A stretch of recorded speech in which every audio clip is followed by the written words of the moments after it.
अस्सलाम वालेकुम। आज बच्चों आपका नेक्स्ट टॉपिक है हमने जो पिछले लेक्चर में पढ़ा था वो हमने डेटाबेस मॉडल पढ़ा था। अब डेटाबेस मॉडल से आगे आप लोगों का टॉपिक स्टार्ट हो रहा है what is database management system. Discuss it's objectives. वो क्या है कि डेटाबेस मैनेजमेंट सिस्टम है।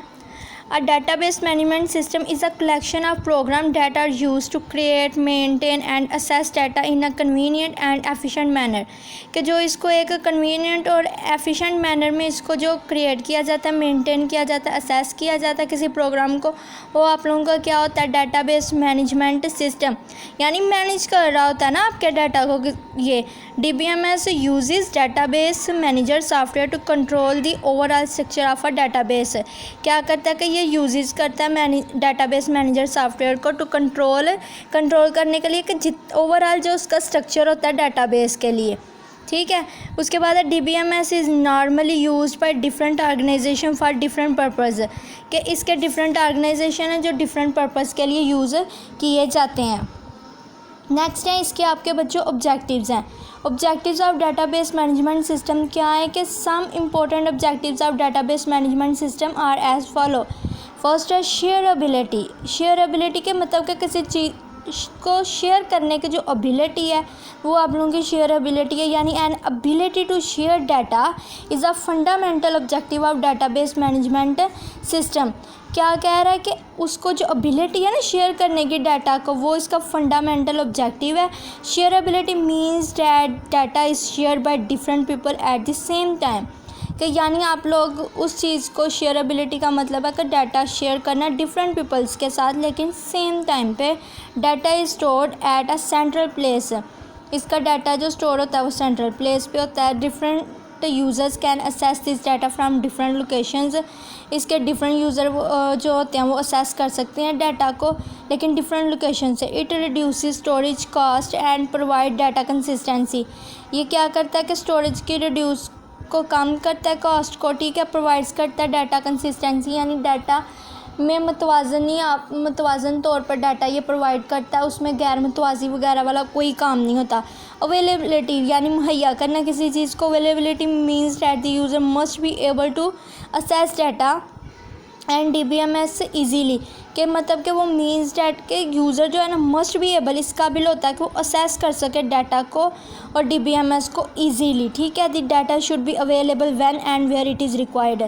आपको जब और कहीं भी आपको इसकी रिक्वायरमेंट होती है तो ये हमेशा ही ऑलवेज़ आपको अवेलेबल होगा, ठीक है। इवॉल्बिलिटी यानी इवॉल्विंग मतलब कि सर्कल में घूमना ना, गर्दिश में किसी चीज़ के। Evolvability means that the DBMS should provide the facility to change the data due to increase in user requirements or change in the technology, यानी आप लोगों की यूज़र्स की अगर रिक्वायरमेंट चेंज हो रही हैं, वो इसमें कुछ चेंजिंग करना चाहता है टेक्नोलॉजी के मुताबिक, न्यू टेक्नोलॉजी देखते हुए, तो क्या करता है कि उसके मुताबिक इसको चेंज करेगा, ठीक है। तो ये उसमें यानी गर्दिश होती रहती है, चेंजिंग होती रहती है। द चेंज इन डाटाबेस में अकर इन टू वेज़, ये टू वेज़ में अकर होता है। इट में चेंज बाय कंटेंट्स और बाय स्ट्रक्चर, यानी ये या तो कंटेंट से चेंज होगा। कंटेंट्स बच्चे जो आपके पेज के फर्स्ट पे होते हैं, दिए होते हैं, ठीक है, किस चैप्टर में क्या है या ये चैप्टर कौन कौन से हैं, और यहाँ इसको स्ट्रक्चर के तौर पर, for example the structure of the database may be changed if the operation of an organisation is expanded. अगर तो ऑर्गेनाइजेशन का ऑपरेशन एक्सपैंड हो रहा है, फैल रहा है, तो मे भी आप लोगों का जो स्ट्रक्चर है डाटाबेस का वो चेंज हो जाए। लास्ट आप लोगों का फोर्थ कौन सा बच्चों, डाटाबेस इंटेग्रिटी।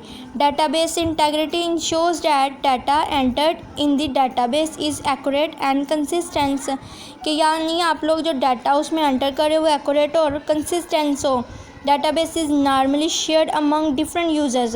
ये शेयर किया जाता है डिफरेंट यूज़र के ज़रिए से, ठीक है। Some measures must be maintain to ensure database integrity, और कुछ मेजरमेंट इसके मेंटेन की जाती हैं कि डाटाबेस जो हम कर रहे हैं वो इंश्योर करते हैं इस चीज़ का कि ये एक्यूरेट है और कंसिस्टेंसी है ना, कि इसमें कोई इनकन्सिस्टेंस वाला कोई काम तो नहीं है, ये चीज़ है। उसके बाद आप लोगों का discuss different features of database management system. अब इसके फीचर्स हैं, पहले हमने ऑब्जेक्टिव्स पढ़े हैं, अब इसके क्या हैं फीचर्स हैं।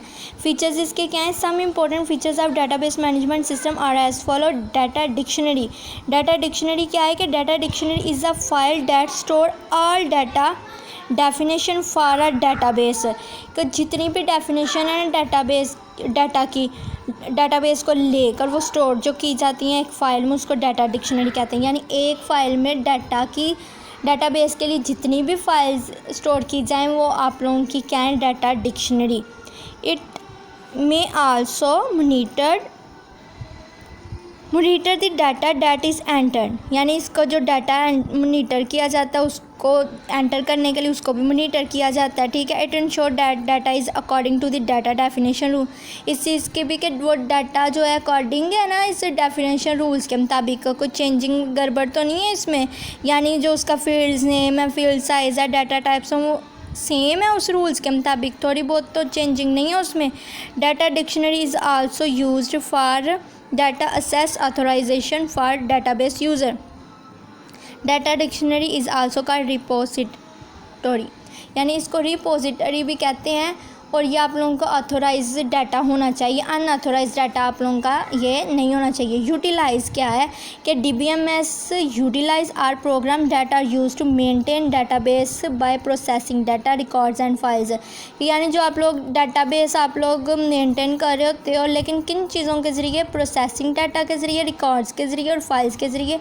उस प्रोग्राम को जिनको आप मेंटेन कर रहे होते हो वो आप लोगों के क्या है, डाटाबेस DBMS यूटिलिटी, ठीक है, यूटिलाइज जिसको आप कर रहे होते हो।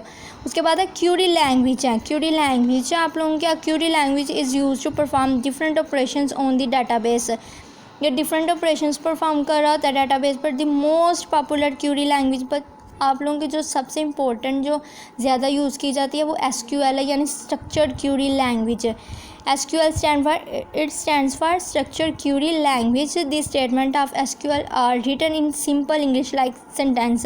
यानी जो भी इसमें आप लोग लिखते हो ना बच्चों, वो इंग्लिश लैंग्वेज में लिखा जाता है जो हम लोगों को समझ आ रही होती है, ठीक है। Some important commands of SQL are select, delete, create, modify, update and insert.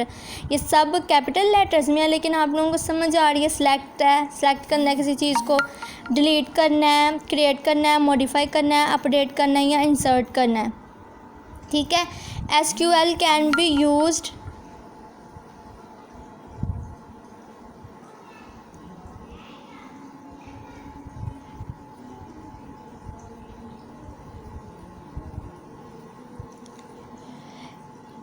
उसके बाद आप लोगों की क्या है कि क्रिएट करना है टेबल स्ट्रक्चर्स को, enter data in tables, retrieve data from tables, update data in tables, delete data from tables.